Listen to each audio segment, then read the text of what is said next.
What's up guys, Lon here from Android Authority, and ever since the Galaxy Note 7 got discontinued, a lot of people have been searching for a good alternative, and this next one from Xiaomi might be the closest you can get to the real deal. But is this phone merely a carbon copy, or does it have a lot more to offer beneath the surface? Let's find out with the Xiaomi Mi Note 2.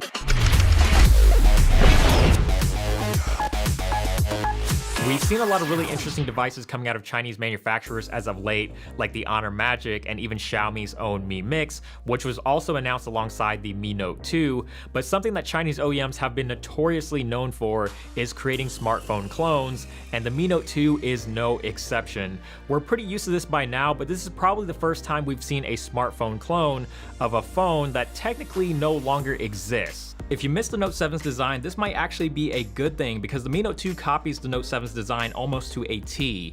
The keyword here being almost. The edges of the front and back glass are curved, or as Xiaomi likes to call it, 3D glass, and it's all wrapped in a smooth and solid metal frame. The build quality is great, and it's a beautiful looking device if you can manage to keep it clean from fingerprints, smudges, and dust that all show up very easily, especially on this piano black version. For the most part, it does feel very much like the Note 7 in the hand due to the general shape and materials, but there are some notable differences. The side bezels are much thicker, making the Mi Note 2 a tad wider, and there's a much clearer and sharper distinction with the way the glass and metal meet along the sides. There's also no S Pen or stylus living at the bottom of the device, and instead all you have is a microphone, the USB Type-C port, and a single speaker. The headphone jack is on the opposite end at the top, along with the IR blaster for controlling your TV or other peripherals in your home. On the right side, you've got the standard power and volume buttons, which are also made of metal, so they're very clicky and tactile. And finally on the left is the dual SIM card slot.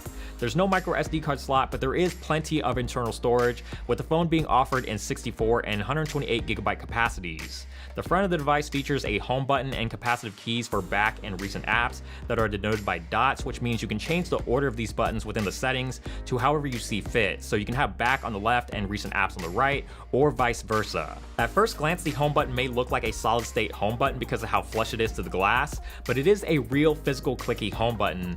It does have capacitive functionality, so when the phone is unlocked, you can just lightly touch it in order to go home, and the only time you have to physically press the button down is when accessing Google Now or when using the home button's integrated fingerprint sensor to unlock the phone.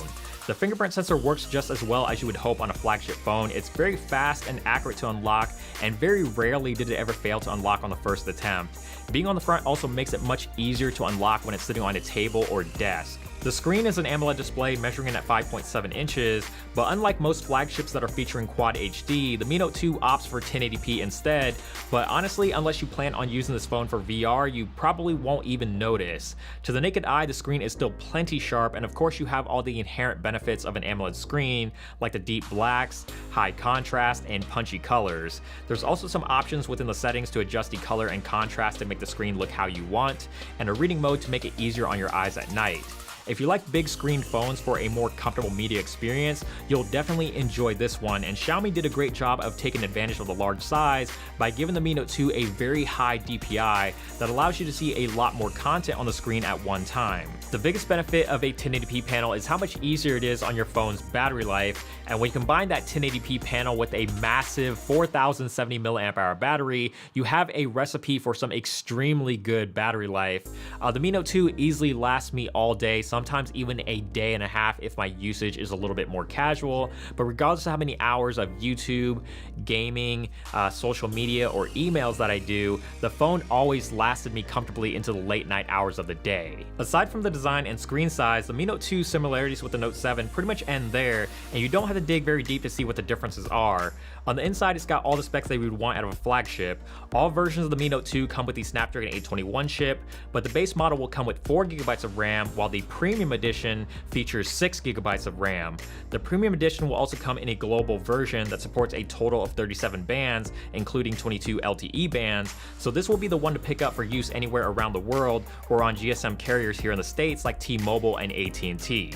The version we have for review is the fully maxed out model with 6GB of RAM and 128GB of storage, and performance has been nothing short of expectation. It's a very fast and fluid experience with excellent touch response. It plays all the high-end games with no lag or drop frames, and with 6GB of RAM, jumping back and forth between applications or multitasking is not a problem for the Mi Note 2 at all, but I don't imagine that it would be an issue on the 4GB of RAM version either. Taking a look at the camera, there's an 8 megapixel camera on the front and a 22 megapixel camera on the rear at f2.0.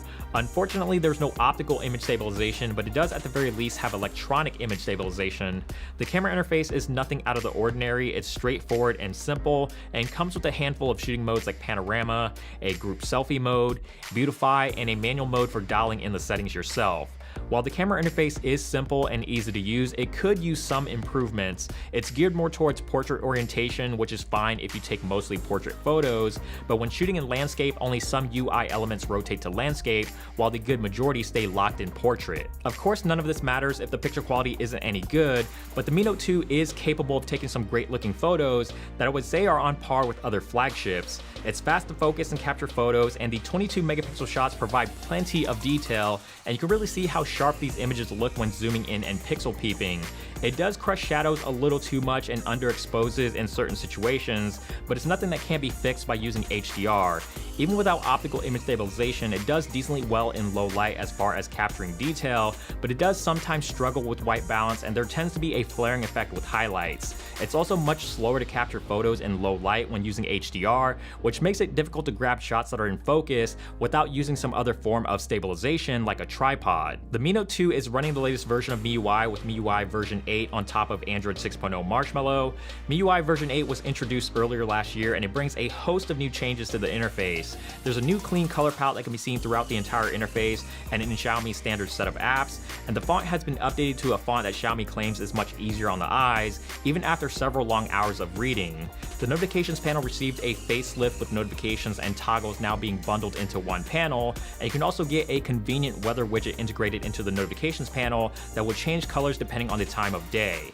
Aside from the aesthetic changes, MIUI 8 also brings a lot of new and interesting features. One of them is called dual apps. So with dual apps, you can run 2 instances of the same app that are completely independent of one another, which I thought was pretty cool and can be very useful on applications that don't have multiple user login support.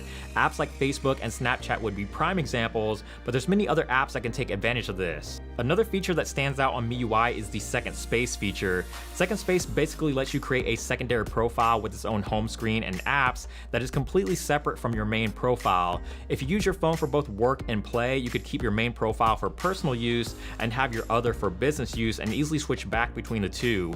MIUI is still a far cry from stock Android, but Xiaomi's much needed overhaul to the interface has made it more aesthetically pleasing, and many of the features actually add a fair amount of value to the experience without coming off as gimmicks. The most unfortunate part about the Mi Note 2 is that Xiaomi's only officially releasing it in China. You can still pick it up in the US through resellers, but it'll cost you a pretty penny, ranging upwards of $700 depending on the model. But if you're in the US and want proper band support, the global version is really your only option.